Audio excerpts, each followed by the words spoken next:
A viewer submitted the question, should I get 1 or 2 Indian ringnecks? No, this one's not an Indian ringneck. Okay. Hey guys, I'm Kaylin, the author of the Parrot Bliss Bond. Get to know African Grey and Cape Parrots, plus a couple others, including 30 perfect apartment parrots. And on that list, Indian ringnecks are on there, which will help us answer the question, should my viewer get 1 or 2? So here's what we really want to know about Indian ringnecks when we're trying to decide. Should I get 1 now and then get another one later? Or should I get 2 so that they get to know each other, they bond, that kind of thing? Well, here's the thing. The reason that Milagro on my neck here is going to help me is because she's already illustrating the vast difference in personality and temperament between female Indian ringnecks and crimson-bellied conures in general. When it comes to conures or cockatiels, these are both families of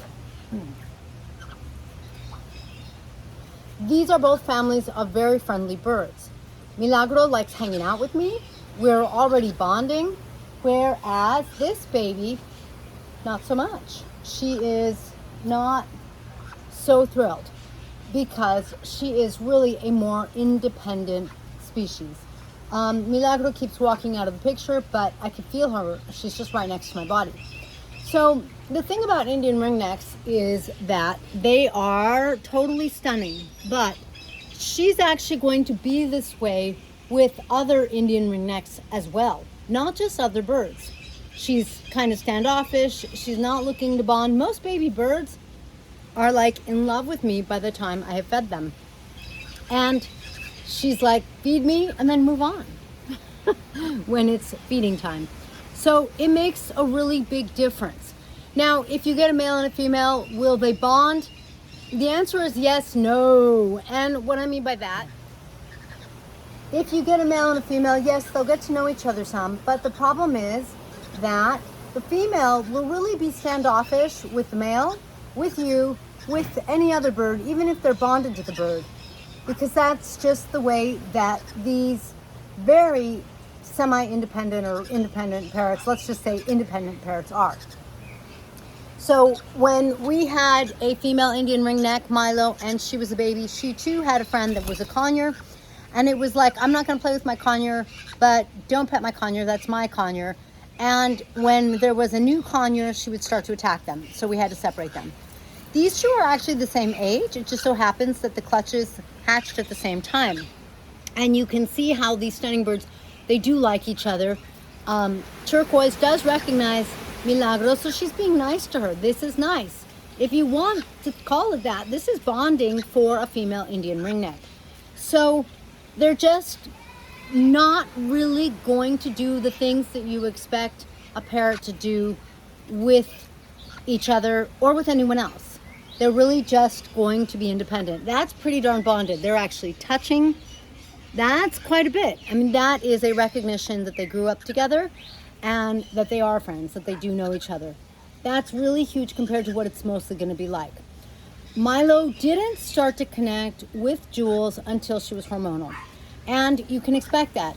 This is the most really you're going to get until your Indian ringneck is really in that bonding phase if you have a female. The males are more friendly. But guys, here's the wonderful thing when it comes to an apartment parrot about this Indian ringneck, a female Indian ringneck. In addition to being stunning and being beautiful, it's not like they don't know you, they do know you. And sometimes they do come over and sometimes they do want a pet. And with me, with Milo, I have to be careful.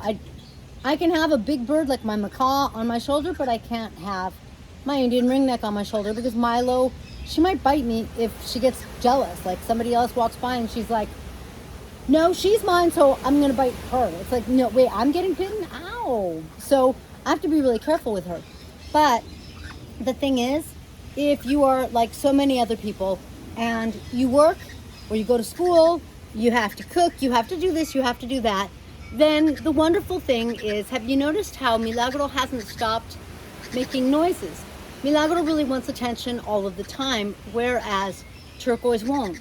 So there's this ability to at ease, like feel an ease about making sure that there's another bird around your turquoise, another bird that is not housed with your turquoise, but you don't feel like they're devastated because you're not able to spend a lot of time with them.